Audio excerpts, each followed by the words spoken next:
Hello, नमस्कार। कैसे हैं आप सभी लोग? उम्मीद करते हैं कि अच्छे होंगे।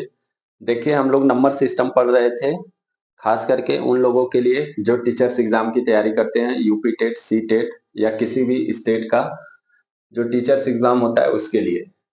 इसमें आज हम पढ़ेंगे नंबर सिस्टम में एक सब टॉपिक आता है गुणनखंड करके, फैक्टर्स करके आता है। इसके बारे में हम पढ़ेंगे। इसमें किस टाइप से क्वेश्चन पूछते हैं, तो इसमें पूछते हैं जैसे अभाज्य गुणनखंडों की संख्या कितनी होगी, कुल गुणनखंडों की संख्या कितनी होगी, किसी दी हुई संख्या के विषम गुणनखंड कितने हैं, सम गुणनखंड कितने हैं, या फिर कुल गुणनखंडों का योग क्या होता है। इन 5 टाइप से क्वेश्चंस पूछता है। तो आइए आपको एक एक करके समझाने का प्रयास करता हूं। ये पढ़ने से पहले आपको 2 चीज मालूम होना चाहिए। पहला कि फैक्टर्स क्या होता है, यानी गुणनखंड क्या होता है। देखिए, अगर मैं कोई संख्या लिख लूं, जैसे कि अगर मैं यहाँ पर लिख लूं 9 लिख लेता हूं, ठीक है। अगर मैं आपसे 9 का गुणनखंड पूछूं तो देखिए, किसी संख्या का गुणनखंड वह संख्या होता है जो दी हुई संख्या को पूर्ण रूप से विभाजित करे, शेषफल 0 आए।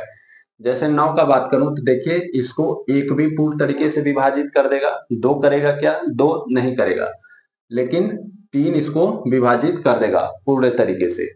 वैसे ही 4 करेगा नहीं, 5 भी नहीं करेगा, 6 भी नहीं करेगा, 7 भी नहीं करेगा, डायरेक्ट क्या करेगा, 9।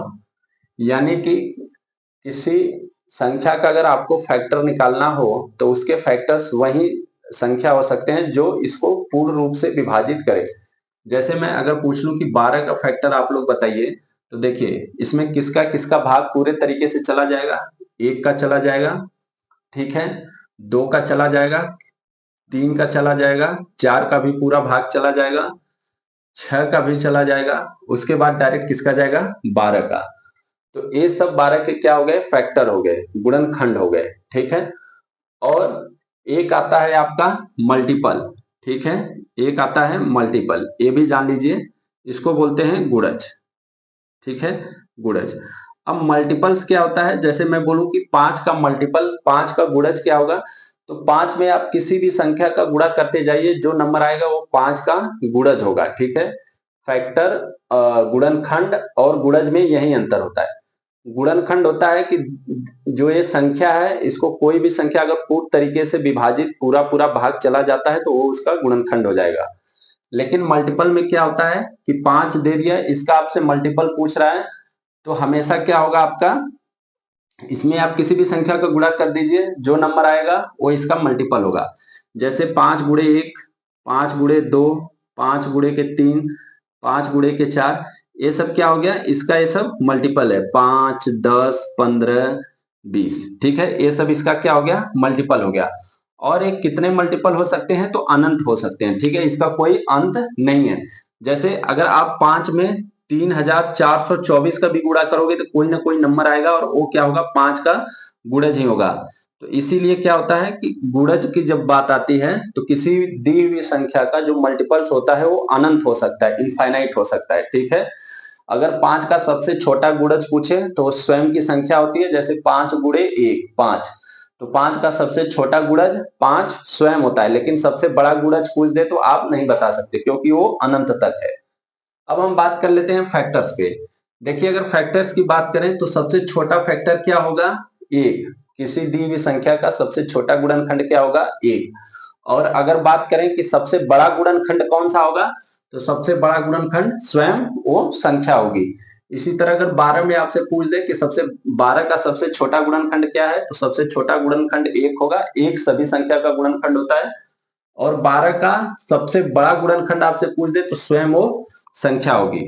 जैसे आप यहाँ पर देख रहे थे कि अगर मल्टीपल का बात करता है तो किसी दी हुई संख्या का जो मल्टीपल होता है वो इनफाइनाइट नंबर होता है, ठीक है, कितने भी हो सकते हैं। लेकिन फैक्टर इनफाइनाइट नहीं होता है, फैक्टर आप काउंट कर सकते हैं, ठीक है, फैक्टर को आप गिन के बता सकते हैं। जैसे मैं पूछूं 9 के कितने फैक्टर हैं, तो आप यहीं से गिन लोगे, 9 के 1, 2, 3 फैक्टर हैं। अगर मैं पूछूं 12 के कितने फैक्टर हैं, तो 1, 2, 3, 4, 5, 6 फैक्टर हैं, ठीक है। तो फैक्टर्स क्या होता है, गुणनखंड क्या होता है, वो काउंटेबल होता है, ठीक है, उसका गणना आप कर सकते हैं, ठीक है। और ये हमेशा दिए हुए नंबर से छोटा होता है। जैसे बात करूं 9 के कितने फैक्टर हैं, तो 9 के देखिए 3 फैक्टर है, ठीक है। 12 के कितने फैक्टर हैं, तो 1 2 3 4 5 6 फैक्टर है, ठीक है।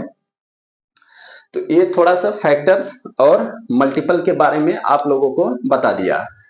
अब चलिए जो हमारा मेन टॉपिक है वो पढ़ लेते हैं, ठीक है। हमारा जो मेन टॉपिक है वो पढ़ लेते हैं। अब देखिए, ये पढ़ने से पहले आप दो चीज याद रख लीजिए कि अगर जैसे मान लीजिए ये कोई संख्या है, ये कोई संख्या है, अगर इसके पावर 0 है, ठीक है, तो इसका मान कितना होगा 1। और अगर कोई संख्या है इसके पावर 1 है तो इसका मान कितना होता है, वो खुद संख्या होती है। जैसे एग्जांपल के लिए मैं बोलूं कि 5 के पावर 0 कितना होगा, तो 5 के पावर 0 1 होगा। 6 के पावर 0 बोलूं तो 6 के पावर 0 कितना होता है, 1 होता है। लेकिन अगर मैं यहाँ पर बोलूं 5 के पावर 1 क्या होगा, तो 5 होगा। 6 के पावर 1 क्या होगा, तो 6 होगा। ये थोड़ा सा आपको मालूम रहे, एकदम बेसिक से बता रहा हूं। चाहे आप किसी भी बैकग्राउंड से हो, आपका मैथ हो न हो, फिर भी आप इसे सीख सकते हैं। क्लास 8 तक तो किसी भी हालत में आप लोग मैथ पढ़ते ही पढ़ते हैं, उसके बाद जाके आप आर्ट्स ले लेते हैं।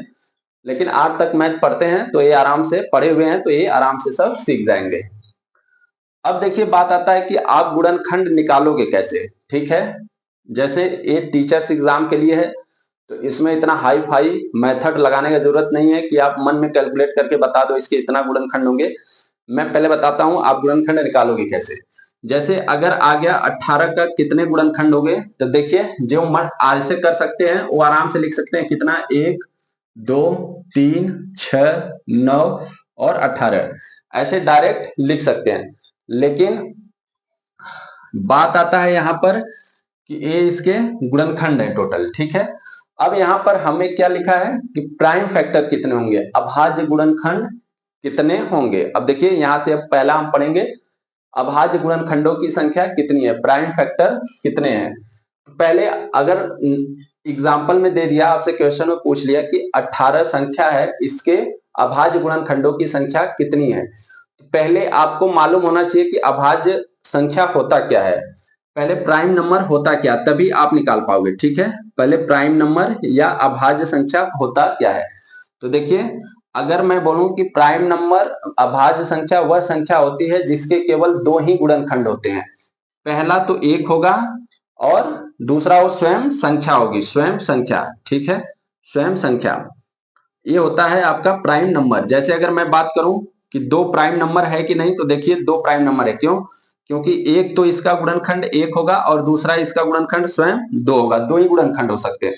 वैसे ही बात करूं 3 का, तो 1 इसका गुणनखंड है और 3 इसका गुणनखंड है। अगर बात करूं 4 का, तो देखिए इसके 1 गुणनखंड है, 2 गुणनखंड है और 4, 2 से ज्यादा गुणनखंड आ गया, तो ये प्राइम फैक्टर प्राइम नंबर इसका प्राइम फैक्टर ये नहीं होगा, ठीक है। सॉरी, ये जो 4 है ये प्राइम नंबर नहीं होगा। तो यहां पर आपसे पूछता है क्या, अभाज्य गुणनखंडों की संख्या बताइए। तो अभाज्य गुणनखंडों की संख्या देखिए आप यहां से गिन सकते हैं क्या। पहला तो 2 हो गया, सबसे छोटा अभाज्य संख्या क्या होता है, 2 और 3। लेकिन इसको आप ऐसे ना निकाल के पहले आप भाग विधि से इसको ऐसे कर लीजिए। 2 9 बार जाएगा, 3, ऐसे उम्मीद करता हूं कि आप लोग को आता होगा, ठीक है। अब इसको 18 को आप अभाज्य गुणनखंडों के रूप में पहले लिख लीजिए। तो कितना है, 2 गुणे के 3 का स्क्वायर, 2 गुणे के 3 का स्क्वायर, यही हो गया अभाज्य गुणनखंडों के रूप में। अगर मैं लिखना चाहूं, इसमें देखिए कंपोजिट भी है और प्राइम भी है, लेकिन इसमें क्या है, सिर्फ और सिर्फ अभाज्य। हमें अगर फैक्टर्स पूछता है तो हमें सबसे पहला काम आपको ये करना है, जो संख्या दी गई हुई है उसको आप अभाज्य गुणनखंडों के रूप में लिख लीजिए। अभाज्य गुणनखंडों के रूप में लिखने का सबसे आसान तरीका है भाग विधि से भाग देकर देख लीजिए, फिर जो आता है उसको यहाँ डायरेक्ट उतार लीजिए। जैसे 2 आया और 3 त्रिके 9, 3 2 बार आया, ठीक है। अब हम अपना पहला क्वेश्चन सॉल्व कर रहे हैं। तो देखिए यहाँ पर अभाज्य गुणनखंडों की संख्या कितनी है। तो अभाज्य गुणनखंडों की संख्या आप देखेंगे कि 2 है। कितनी अभाज्य गुणनखंडों की संख्या, 2, 3 और 3। तो अभाज्य गुणनखंडों की संख्या कितनी होगी? 1 2 3। यानी जो यहाँ पर पावर आया है उसको आप जोड़ दीजिए 1 + 2। अभाज्य गुणनखंडों की संख्या कितनी हो जाएगी? 3। मैंने क्या किया है? पावर जोड़ दिया। 2 के पावर 1 होता है, यहाँ पर छुपा रहता है, आपको मालूम होना चाहिए। तो 1 2 हो गया प्लस 2 के पावर 1, एक ए वाला पावर प्लस एक ए वाला पावर, 1 + 2 = के 3। उम्मीद करता हूं समझ में आ गया होगा। अब आप यहाँ पर अगर आप गुणनखंड ऐसे इसका 18 का गुणनखंड ऐसे आप लिख लिए हैं और यहाँ पर आप अगर ऐसे ढूंढने लग जाएंगे कि अभाज्य फैक्टर यहाँ पर कितने हैं, प्राइम फैक्टर कितने हैं यहाँ पर, तो आपको सिर्फ 2 ही नजर आएगा। ठीक है, 2 और 3, फिर आप कंफ्यूज हो जाएंगे। आपको कंफ्यूज नहीं होना है। अगर अभाज्य गुणनखंडों की संख्या पूछता है तो यहाँ पर जो लिखा रहता है वो टोटल कितने हैं, तो देखिए 1 2 है और 2 बार 3 है। तो अभाज्य गुणनखंडों की संख्या कितनी हो जाएगी? 1 + 2 = के 3। अब हम पढ़ते हैं कुल गुणनखंडों की संख्या। तो देखिए यहाँ पर मैं 18 लिखा हूं, तो 18 के टोटल कुल कितने गुणनखंड है देख लीजिए, 1 2 3 4 5 6। चलिए छोटी संख्या है, आप लिखकर बता सकते हैं। ठीक है, अगर मैं यहाँ पर आपसे पूछ लूं कि 1044 के कितने गुणनखंड हैं, तो फिर आप कैसे लिखोगे? ऐसे एक एक गुणनखंड करके देखोगे क्या? ऐसे तो आपका बहुत टाइम लग जाएगा। तो छोटी संख्या है तो आप ऐसे गुणनखंड लिख के गिन काउंट करके बता सकते हैं, 1 2 3 4 5 6। लेकिन इसको निकालने का तरीका होता है क्या? पहले आप देखिए, आपका सारा इसी से निकलेगा। पहले आप प्राइम फैक्टर में तोड़ लीजिए गुणनखंड को, जो संख्या दी हुई है उसको प्राइम फैक्टर गुणनखंड के रूप में तोड़ लीजिए। फिर अगर कुल गुणनखंडों की संख्या आपसे पूछ रहा है तो देखिए क्या करना है, जो प्राइम नंबर है इसके पावर कितना है? 1, तो इसमें 1 जोड़ दीजिए। ठीक है, गुणे इधर कितना है? 3 के पावर कितना है? 2, तो 2 में 1 जोड़ दीजिए। इसको अब सॉल्व कर लीजिए तो कितना हो जाएगा? 2 गुणे के 3, टोटल कितना हो जाएगा आपका? 6। तो कुल गुणनखंडों की संख्या कितनी हो गई? 6। यहां से भी काउंट कर लीजिए, 1 2 3 4 5 6। ठीक है, अब बात कर लेते हैं कि सम गुणनखंडों की संख्या कितनी होगी। ठीक है, सम गुणनखंडों की संख्या कितनी होगी? तो देखिए, जब सम गुणनखंडों की संख्या आपसे पूछे तो इसमें सम गुणनखंड कितने हैं? देखिए, एक तो ए सम है, ठीक है, दूसरा ए है और तीसरा ए है। यही 3 आपको गुणनखंड दिखाई दे रहे हैं जो सम है। लेकिन यहां पर छोटी संख्या है, आप गिन सकते हो। ठीक है, अगर बड़ी संख्या रहेगा तो उसका कैसे निकालोगे? और फिर वैसे ही साथ साथ विषम गुणनखंड। ठीक है, तो ये जो 3 चीज छूट जा रहा है आपका, आज देखिए मैं बहुत थोड़ा सा ही आपको छोटी छोटी क्लास लूंगा जिससे आप लोग बोर भी ना होए। आज सिर्फ मैंने आपको गुणनखंड में अभाज्य गुणनखंडों की संख्या कैसे निकालते हैं और फिर कुल गुणनखंडों की संख्या कैसे निकालते हैं, इतना ही बता रहा हूं। बाकी ये जो 3 बचा है इसे फिर 10 मिनट की क्लास में बता देंगे जिससे आप बोर ना हो और आपको समझ में भी आए। तो इसको कल पढ़ेंगे, पहले हम यही देख लेते हैं। अब चलिए जल्दी से आप लोगों का रिवीजन हो जाए, एक और एग्जाम्पल आपको करा देते हैं। जैसे कि 24 दे दिया, आपसे पूछ रहा है कितना, कि प्राइम फैक्टर अभाज्य गुणनखंड कितने होंगे। ठीक है, और साथ ही साथ टोटल फैक्टर कितने होंगे, ये आपसे पूछ रहा है। तो इसको कैसे निकालोगे मैंने बताया, एकदम बेसिक से भाग विधि द्वारा पहले इसका प्राइम फैक्टर कर ले, प्राइम फैक्टराइजेशन कर दीजिए। तो ये कितनी बार जाएगा? 2 बार। फिर 2 से भागा देंगे, कितनी बार जाएगा? फिर 2 से भागा देंगे तो 6 हो जाएगा, और फिर 2 से भागा देंगे तो 3, और यहां से 3 बार जाएगा तो कट जाएगा। देख लीजिए 1 2 3, यानी 24 को आप कैसे लिख सकते हैं? 2 के पावर 3 मल्टीप्लाइड बाई 3। ठीक है, ये हो गया क्या? 24 को हम इसको अभाज्य गुणनखंड के रूप में लिख लिए। अब आपको बताना है, ठीक है, पहला क्वेश्चन क्या है? तो पहला क्वेश्चन है प्राइम फैक्टर। तो जब कभी भी आपसे अभाज्य गुणनखंडों की संख्या पूछे, जब कभी भी आपसे अभाज्य गुणनखंड की संख्या पूछे तो कैसे निकालोगे आप? मैं क्या बताया था, यहां देख लीजिए, 3 पावर आपको बस सीधे से जोड़ देना है। ठीक है, अभाज्य गुणनखंड यहां पर 2 कितनी बार है? 3 बार। तो ये 3 और यहां पर एक छुपा रहता है, इसको सिर्फ ऐड कर दीजिए, तो 3 + 1 कितना आ गया? 4। और आपसे अगर टोटल फैक्टर पूछे तो टोटल फैक्टर के लिए आप क्या करोगे, देखिए पावर में एक एक जोड़ दीजिए, 3 के +1 मल्टीप्लाइड बाई 1 + 1, ठीक है। इस वाले एक में एक जोड़ दो, यानी पावर में एक एक जोड़ के आप लोग गुणा कर दीजिए। तो यहां से आपका कितना आ जाएगा, 4 मल्टीप्लाइड बाई 2, 8, ठीक है। तो टोटल फैक्टर कितने होंगे इसके, 8, और अभाज्य गुणनखंड इसके कितने होंगे, 4।